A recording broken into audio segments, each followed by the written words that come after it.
Good morning. My shirt is pretty fitting for this video. Yesterday I slept over at my best friend's house. We had some wine, we watched La La Land, and it was really beautiful. The way that they played around with sound, not only in the musical elements, but just the sound in general, like taking away the background noise and putting it back in, and just very well crafted. Would recommend watching it, even if it's not your thing. Today I'm going to teach you how to French press. It's my favorite way to drink coffee. It's all around great, super easy. First, you want to pick your coffee. The 3 coffees that you're generally going to pick up are going to come from 3 different regions: African, Latin American, or Eastern Asia Pacific. Generally, I stick to Latin American coffees and African coffees because they have 2 very distinct flavors. Latin American is going to be nutty, chocolatey, all that sort of things. Those are really good for the morning time. They're really good for dessert time.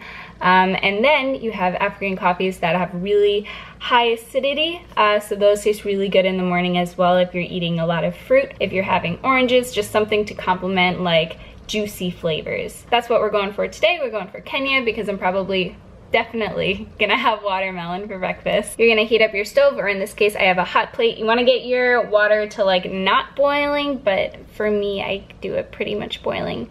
I want my coffee to be hot. Takes a while. 6 ounces, 1 tablespoon. In a French press, the oils get trapped in there and all the flavor gets trapped in there. So it makes a much smoother cup of coffee, but it's going to trap a lot more of the coffee flavor in there. So you don't need a lot of coffee. This saves you money, and it's genuinely just a better cup of coffee. However, if you are doing a bolder blend, maybe I would suggest doing like a pour over instead, or a regular paper filter coffee. Because if you do it in a French press, it may become overpoweringly strong. Up to you, do whatever you feel is real. Everybody has their own taste. I think I'm gonna do about 24 ounces because what I like to do is I like to have my cup of coffee, maybe have room for another, but if I don't have room for another, then I'm going to wait until the coffee cools down and then just save it in a mason jar. I'm gonna put that mason jar in a fridge, and then this coffee will stay good for about 5 days. If you wanna have the coffee that you're drinking right now over ice, you would just double the tablespoons that you're putting in. I'm having mine hot because watermelon always makes me feel cold. After you poured your almost boiling water, make sure your French press isn't on the open side.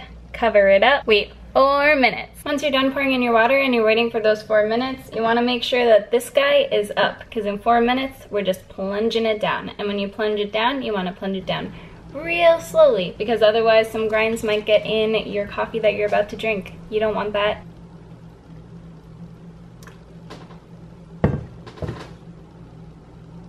Then if you're into it, you can make your breakfast look all pretty. That always makes me more inclined to eat it. That book is one that I'm hoping to read next. It's a graphic novel about a family from Vietnam in the 1970s that has made the move to America and just their life in America. Sounds good. I'm ready for it. That's probably what I'll end up doing today. I'll probably just be editing, then reading that, then socializing for a bit, which will be nice. Thank you for watching me. I hope you guys have a wonderful Friday. I hope you have a wonderful weekend.